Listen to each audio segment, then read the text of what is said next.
Tapi ada satu poin yang paling penting menurut saya, bahwa ada bukti BAP, ya, BAP tanggal 5 Agustus yang dalam persidangan pada waktu saksi Richard itu telah diakui oleh Richard bahwa dia berbohong. Itu tanggal 5 yang tidak ada dalam berkas dan kami sudah ajukan sebagai bukti. BAP tanggal 5 itulah yang membuat Pak Ferdi Sambo dipatsus dalam hal itu. Jadi BAP yang berbohong itu, Pak Ferdi Sambo akhirnya dipatsus di tanggal 6. Tanggal 8 Pak Ferdi Sambo akhirnya mengakui seluruh atau menjelaskan secara jujur apa yang terjadi dan skenario yang disampaikan. Dia juga menjelaskan pada saat pemeriksaan itu, dan di tanggal 8 itu pula Pak Ferdi Sambo di BAP selaku saksi dan ditetapkan sebagai tersangka. Jadi bukti yang kami sampaikan itu jelas membuktikan bahwa yang mengungkap sebenarnya dalam hal ini adalah bukan Richard Eliezer. Ya, itu buktinya kami sampaikan. Yang mengungkap adalah Pak Ferdi Sambo sendiri dengan mengakui semua apa yang telah terjadi. Nah, detailnya nanti Mas Febri yang menjelaskan. Itu poin yang paling utama menurut kami. Oke. Ya, tadi kami menghadirkan 35 bukti ya. Teman-teman mungkin bisa mendengar, menyimak juga tadi ada beberapa yang foto, video, kemudian ada dokumen, ada peraturan, ada putusan, baik putusan pengadilan ataupun putusan Dewan Pers, dan bahkan ada bukti informasi-informasi hoax ya yang ditujukan pada para terdakwa selama proses penegakan hukum ini berjalan. Tadi akhirnya kami bisa membacakan judul-judul dari 35 bukti tersebut. Sebenarnya kami berharap majelis hakim memberikan hak yang seimbang baik pada jaksa penuntut umum ataupun pada terdakwa dan penasihat hukum untuk menghadirkan bukti-bukti dan menjelaskan konteks bukti-bukti tersebut. Sayangnya seperti yang kita lihat bersama, terdakwa tidak diberikan waktu yang cukup untuk bisa menjelaskan bukti-bukti yang kami ajukan. Padahal ada azas yang sangat mendasar ya dalam proses peradilan itu, bahwa kedua belah pihak harus diperlakukan dan didengar dan dipertimbangkan secara sama. Nah, kami tentu saja menyayangkan hal seperti ini terjadi tadi. Tapi tentu kami tetap menghargai majelis hakim, meskipun ada beberapa catatan tadi yang kami sampaikan secara langsung pada majelis hakim agar dipertimbangkan seperti itu. Nah, 35 poin bukti tadi beberapa bagian sudah dijelaskan oleh Bang Arman. Saya ingin berikan highlight untuk beberapa hal yang lainnya.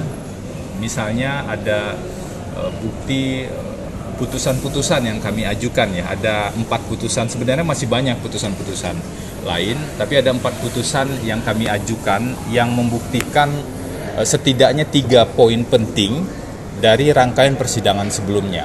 Pertama, membuktikan di sana bahwa majelis hakim tetap mempertimbangkan motif dalam sebuah perkara pembunuhan, apalagi pembunuhan berencana. Jadi banyak pihak sebelumnya, misalnya ada yang mengatakan dalam kasus besar sebelumnya seperti kasus Jessica begitu ya, dengan terdakwa Jessica pada saat itu motif tidak wajib dibuktikan. Nah, ternyata di putusannya tidak demikian. Majelis hakim tetap mempertimbangkan motif tersebut, dan majelis hakim juga mempertimbangkan di putusan-putusan yang kami ajukan sebagai bukti ini. Poin kedua yaitu dalam keadaan tenang. Jadi kalau kita bicara soal pasal 340, kalau kita bicara soal pembunuhan berencana, wajib dibuktikan terdakwa atau pihak yang dituduh melakukan pembunuhan berencana itu melakukannya dalam jeda waktu tertentu dan dalam keadaan tenang. Nah, frase dalam keadaan tenang ini sebenarnya dikenal sejak pertama kali pasal 340 ini disusun di KUHP Belanda pada saat itu. Ada perdebatan di parlemen pada saat itu, dan ada penjelasan dari Menteri Kehakiman di Belanda pada saat itu tentang keadaan tenang yang wajib dibuktikan terkait dengan aspek dengan berencana tersebut. Itu konsisten juga di beberapa putusan, dan kita tahu kalau dihubungkan dengan bukti ahli yang dihadirkan oleh jaksa. Jadi ini jaksa penuntut umum ya yang menghadirkan ahli psikologi forensik. Kami tidak menghadirkan ahli psikologi forensik tersebut. Jaksa penuntut umum mengajukan ahli psikologi forensik yang justru mengatakan dari hasil pemeriksaan psikologi forensik yang dilakukannya bahwa Pak Ferdi Sambo pada saat itu dalam keadaan emosional intens, tidak dalam keadaan tenang. Jadi sangat berkesesuaian bukti ini dengan bukti-bukti yang ada sebelumnya. Kemudian yang ketiga, poin yang juga penting dalam putusan-putusan tersebut adalah terkait dengan perbuatan bersama-sama. Jadi kalau jaksa kan mengajukan dakwaan pasal 55 ayat 1 ke 1 KUHP selain pasal 340 dan 338 ya. Di sana ada bagian turut serta. Jadi kalau bicara soal perbuatan bersama-sama, di putusan yang kami ajukan jadi bukti ini harus ada kesamaan kehendak, harus ada meeting of mind yang terwujud dan dibuktikan dari setiap pelaku. Nah, pertanyaannya dalam perkara ini kapan meeting of mind tersebut terjadi? Kami tidak menemukan ada bukti kesamaan kehendak dari pihak-pihak yang jadi terdakwa dalam perkara ini.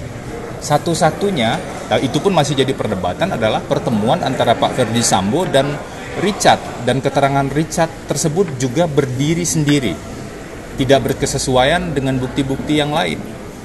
Lalu pertanyaan hukumnya, apakah jaksa mampu untuk membuktikan adanya kesamaan kehendak? Menurut kami, jaksa tidak mampu membuktikan adanya kesamaan kehendak atau meeting of mind dalam konteks bersama-sama tersebut. Jadi itu 3 poin. Nah, berikutnya juga ada beberapa bukti-bukti yang lain yang kami ajukan, misalnya terkait dengan peraturan Kapolri yang mengatur salah satunya tentang bagaimana melakukan pemeriksaan lie detector seperti itu. Di satu sisi ada perdebatan di ahli hukum, di praktisi hukum dan di ahli psikologi tentang penggunaan lie detector, valid atau tidak validnya. Banyak yang mengatakan tidak valid. Di sisi lain ada dugaan pelanggaran peraturan Kapolri yang dilakukan pada saat melakukan pemeriksaan poligraf tersebut. Dan kemarin kita simak juga para ahli mengatakan kalau prosedurnya dilanggar dalam pemeriksaan poligraf, maka buktinya jadi tidak valid. Nah, itu juga kami sampaikan sebagai bukti tadi untuk memperjelas. Harapannya sih kami bisa menguraikan lebih lanjut ya, tapi sayangnya tadi tidak diberikan kesempatan oleh majelis hakim.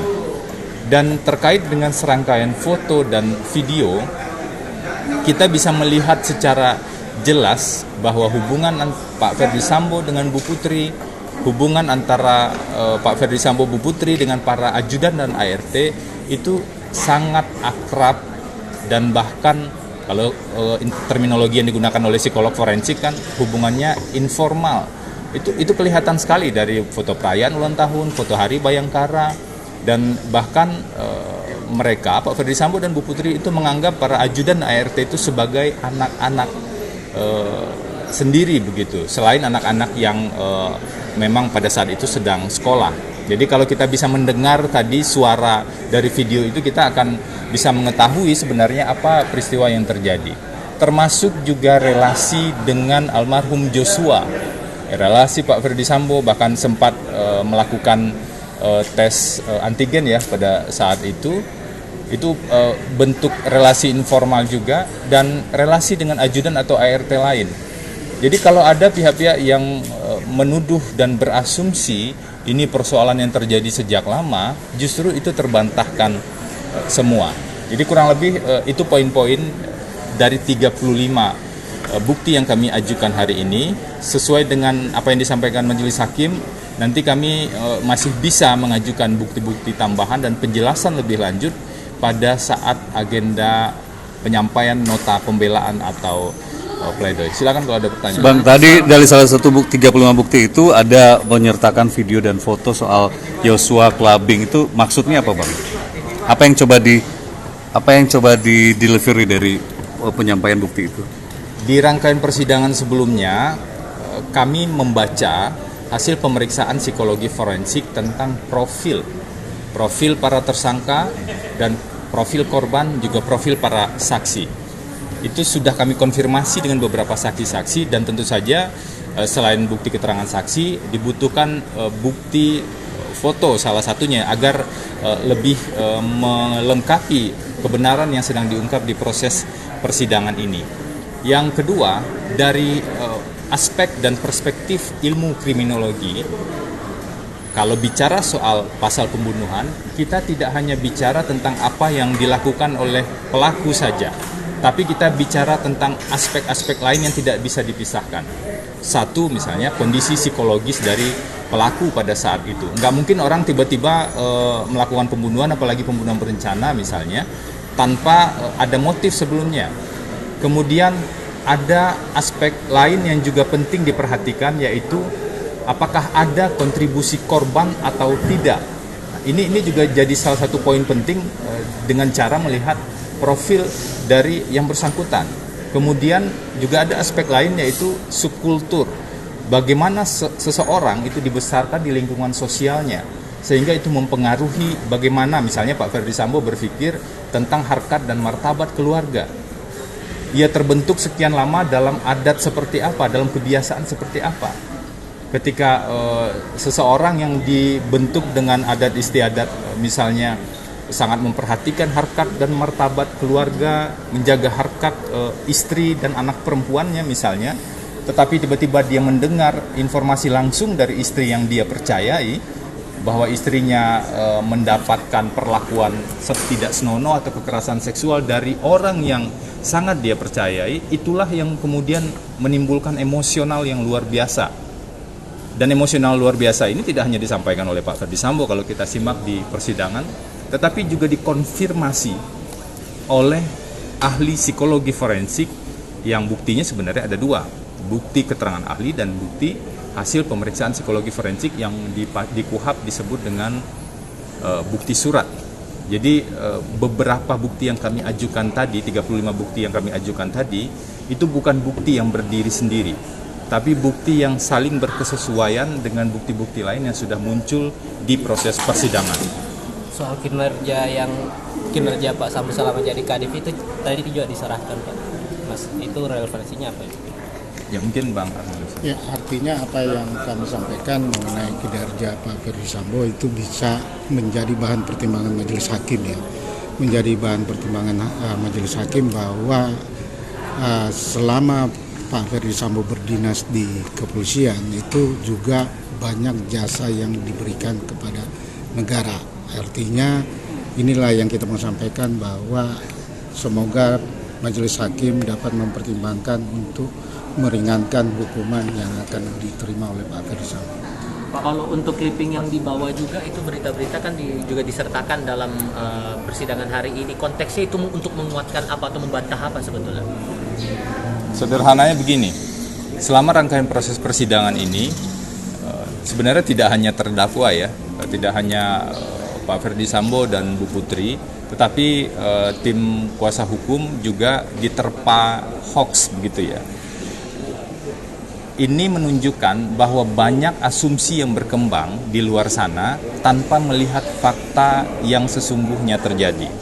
Dan sebagian dari informasi hoax tersebut itu juga kami konfirmasi ketika saksi pelapor pada saat itu diperiksa di persidangan, dan terbukti itu tidak bisa dikonfirmasi atau bahkan ada juga sih yang bersifat bantahan. Ini untuk menunjukkan bahwa proses persidangan ini perlu mencari kebenaran material untuk memisahkan mana yang benar, mana yang tidak benar atau bahkan hoax, sehingga kita bisa menemukan kebenaran. Kalau kebenaran material itu sudah ditemukan, tentu saja putusan berdasarkan keadilan yang kita harapkan, keadilan untuk semua pihak. Jadi bukan karena kami kuasa hukum terdakwa, kemudian kami hanya berpikir keadilan untuk terdakwa. Tidak, ini keadilan untuk semua pihak. Nah, dari keterangan Richard Eliezer, dia menyampaikan bahwa selama di Makobrimob dia masih mendapat tekanan dari Pak Ferdi Sambo. Itu sudah terbukti di persidangan bahwa pada saat di Makobrimob dan bukti chat ya dari digital forensik itu menyampaikan dari chat yang ada itu tidak ada tekanan. Itu sama sekali tidak ada tekanan kepada Richard dari Pak Ferdi Sambo, baik melalui telepon ataupun chat. Jadi itu menjelaskan bahwa pada saat dibawa ke Bareskrim itu sudah tidak dalam tekanan. Nah, apalagi yang disampaikan bahwa masih dari PH Pak Ferdi Sambo. PH dari Pak Ferdi Sambo itu tidak mendampingi, ya, tidak mendampingi Richard pada saat di BAP di tanggal 5. Itu makanya ada pencabutan kuasa dari Richard kepada PH yang mendampingi, yang seharusnya mendampingi. Jadi BAP Richard yang berbohong itu sama sekali tidak didampingi oleh PH. Sehingga ada berita acara penolakan penandatanganan BAP yang disampaikan oleh PH Richard pada saat itu kepada penyidik. Karena diminta untuk menandatangani tetapi tidak mendampingi dalam pemeriksaan. Artinya itu kita mau menyampaikan bahwa terbantahkan bahwa Richard menyampaikan bahwa dia masih dalam keadaan tekanan. Dia secara bebas menyampaikan apa yang diketahui dan pada saat kita konfirmasi BAP tersebut dan diakui oleh Richard bahwa dia berbohong.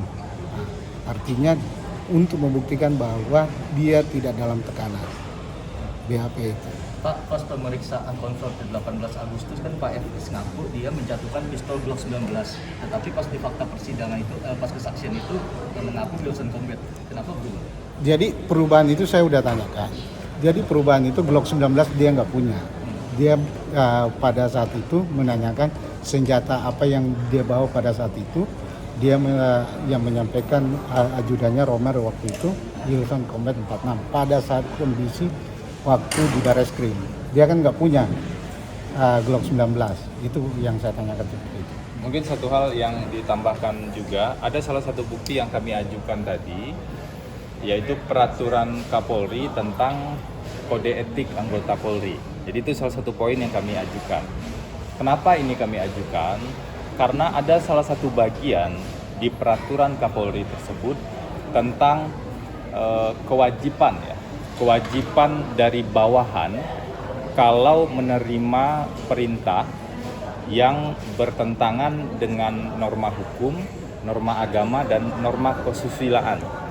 Jadi ada kewajiban bawahan pada saat menerima perintah yang melanggar hukum, maka bawahan itu wajib untuk menolak. Kenapa itu penting? Karena dalam perkara ini, pasal yang digunakan salah satunya adalah pasal 55 ayat 1 ke 1 KUHP, di mana salah satu bagian dari pasal tersebut adalah menyuruh lakukan. Ini juga kami elaborasi dari keterangan ahli sebelumnya. Jangan sampai kemudian ada persepsi dan asumsi yang menggunakan pasal menyuruh lakukan ini dihubungkan dengan perintah jabatan. Karena di Polri itu tegas sekali sebenarnya sejak beberapa tahun yang lalu, bawahan itu wajib menolak perintah atasannya yang bertentangan dengan norma hukum, norma agama, dan norma kesusilaan. Itu yang pertama. Yang kedua, kalau bicara soal perintah jabatan, seharusnya kita melihat doktrin yang berkembang. Misalnya kalau guru saya dan buku-buku yang dibaca ada istilahnya doktrin atau ajaran tentang disiplin bangkai. Disiplin itu bukan berarti mengikuti apa semuanya yang benar ataupun yang salah. Disiplin haruslah dalam konteks mengikuti yang benar. Jadi sudah benar peraturan Kapolri yang mewajibkan bawahan untuk menolak perintah atasan yang melawan hukum. Jangan seperti disiplin bangkai. Ini bukunya Prof. Mulyatno, Guru Besar Hukum Pidana dari UGM, itu menjelaskan secara rinci hal tersebut dan banyak riset yang bicara tentang hal itu. Itu poin kedua. Nah, poin ketiga, tadi kalau kita menyimak di persidangan tadi ketika BAP dibacakan, tugas dari Richard Eliezer itu bukan sebagai pasukan yang untuk melakukan eksekusi atau sejenisnya. Tugas Richard itu adalah driver di rumah atau di lingkup kediaman atau di lingkup pendampingan Pak Ferdy Sambo dan Bu Putri. Jadi tugas kalaulah diasumsikan sebagai perintah jabatan yang sesuai dengan peruntukannya, baru bisa disebut perintah jabatan kalau dia ditugaskan mengemudi mobil misalnya, karena tugasnya adalah driver. Jadi sangat aneh kalau ada pihak-pihak yang kemudian berusaha bebas dan mengorbankan pihak lain dengan alasan itu adalah perintah jabatan. Ada 3 poin yang saling bertentangan sebenarnya tadi kalau dari bukti-bukti yang kita ajukan hari ini ataupun beberapa bukti-bukti sebelumnya. Mungkin itu yang bisa disampaikan teman-teman. Terima kasih. Terima kasih ya. Ya.